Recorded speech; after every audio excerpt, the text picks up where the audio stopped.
Hi, I'm Micah and this is Deliverance Talk. Through the years of ministry that I've seen and experienced, I've seen a lot of children set free of demons. Children do have demons. Sometimes when I go around to the grocery store, some places here in the Dallas-Fort Worth area, I can hear demons screaming or yelling, making noises through the children. I've been in line and a child looking at me sitting in a grocery cart, and I could see the demon staring at me. Now you think I'm paranoid. No, I'm not, but I have discernment and I'm sensitive to these kinds of things. And it grieves me to see how many more and more children are manifesting demons in their life. And it says a lot. So what about ministry to children? We have an instance here in Mark 9 where Jesus' disciples were brought a young man by his father because the young man evidently had epileptic seizures and he was dumb and couldn't talk. The disciples weren't able to help him, and so when Jesus came, he was kind of, wow, what's wrong with you guys, so to speak? You know, where's your faith? So he asked the father a question. He said, how long has he had this? And the father said, since a child. Now it's interesting to see that Jesus would ask a question like this, and there's reason for that, because this tells us that demons can get in children very early. In fact, we know that they can even come into the womb at the point of conception, and we know that.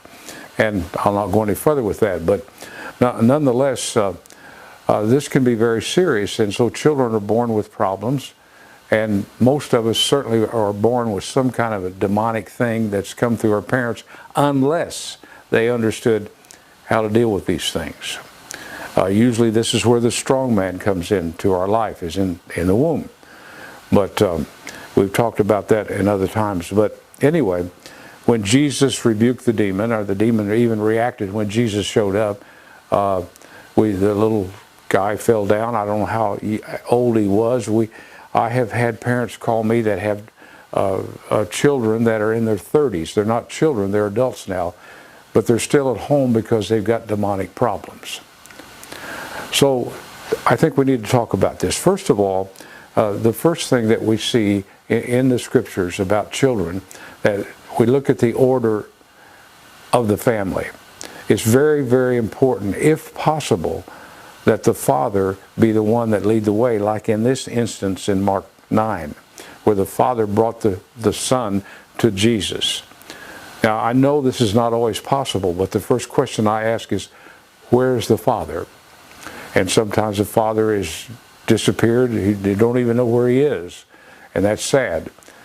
But we've got to establish, where's the authority? Jesus always ministered with understanding that there was authority there. There was either the father, or in one case of the Syrophoenician woman, it was the mother. And where the father was of that little girl that was demon possessed or demonized that the mother came for, no, we don't know. But we know Jesus honored her request that her daughter be set free. And that is what happened. So order is very important.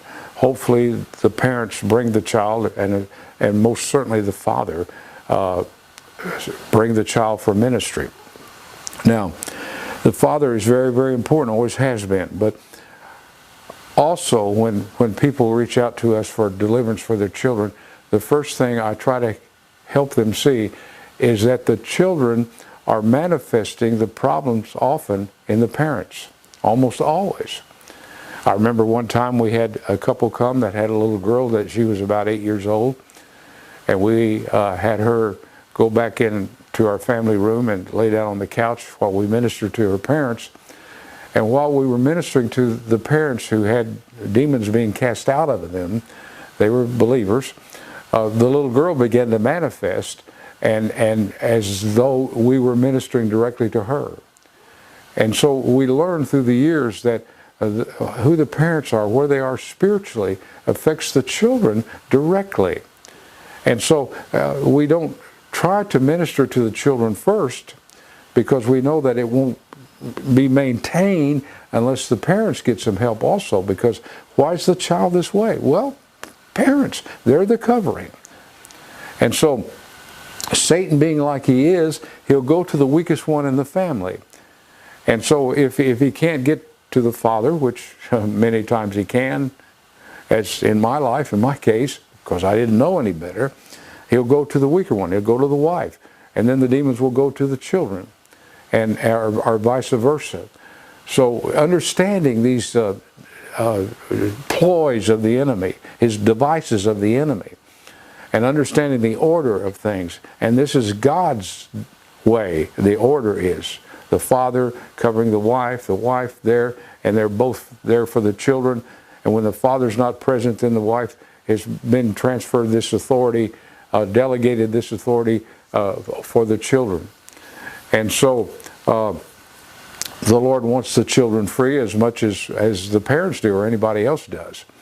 But understand that the parents need to come first, and as the parents get free, then it flows to the children. As the husband gets free, it flows to the wife. And that's the way God has ordered things in His kingdom. All right? Demonic reactions are something that we've seen with children. As I was saying earlier, we hear them in restaurants and grocery stores and places like that. And so, does your child have demons? Well, you probably do in most cases. If they're reacting in rebellion, if they're reacting with fear, if they're reacting to various things. Now, this brings to mind one of the things that we've seen. We were called one time to a parent's home, and another brother and I went there, and they said, our child at night can't sleep. There was a little daughter. She was about 4 or 5 years old, and she just can't sleep. She screams and cries and comes and comes to our bedroom and wants in bed with us. So I said, well, let's look at her bedroom. So we go in the bedroom, and here's this child's bed, but surrounded by I don't know how many stuffed animals, teddy bears and dolls and all these kinds of things. And we knew immediately that there was something coming through these caricatures of live things.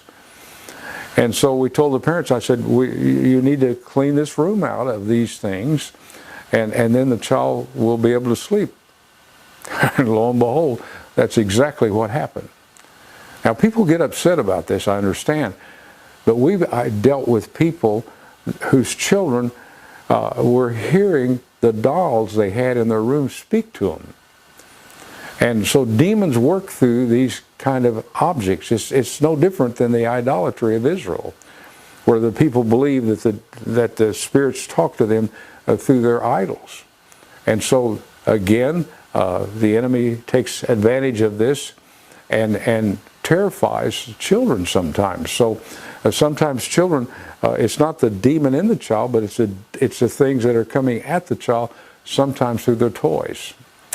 Some of these super characters that they have now for kids are very demonic and affect their lives. And I think I've shared stories about that. The little boy that had asthma so bad his chest was sunken in, and it was these superhero creatures that he had, even images on his bedspread, his pajamas and everything. And the little guy went himself and cleaned his room, and he was healed overnight of this severe asthma. So children are very vulnerable and susceptible to demonic influence, especially if the parents aren't there spiritually to keep them covered and to help them. So one of the things that we see so often with children is fear. And if they're having fear, there's something there that's working with them. Some children have invisible, imaginary playmates and this sort of thing.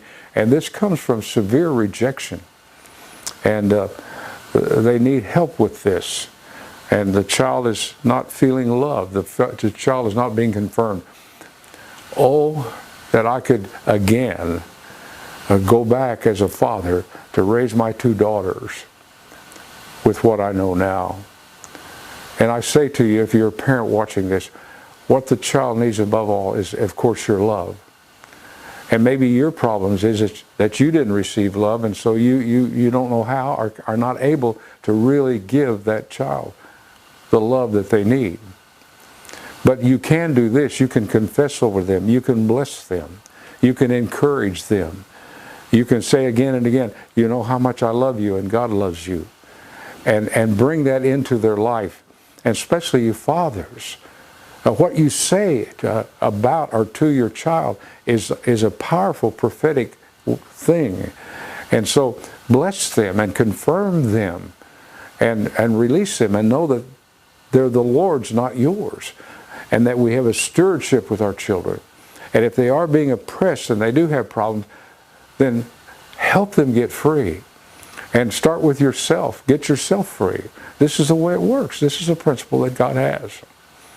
So, do we believe children need deliverance? Yes. I've seen years and years of it. But I also know that the parents are the key.